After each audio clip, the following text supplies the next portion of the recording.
That's a lot of words. How long would it take a lawyer to say the black cat of my aunt has 18 kittens? Really, Mr. Day, This is no time for levity.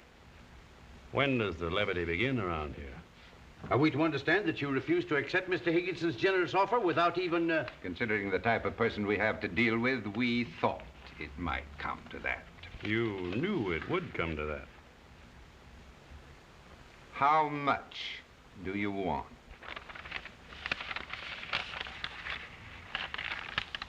$75,000. Why, that's ridiculous. an outrage? Blackmail. I won't be held up this way. I told you, Clark, he was a scoundrel. Oh, so you told him. And I'll give you 20,000 and not another penny. Well?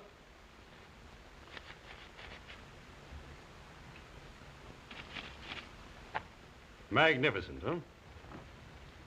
You know, we can manufacture these for almost nothing and sell them at the 5 and 10. Make a fortune.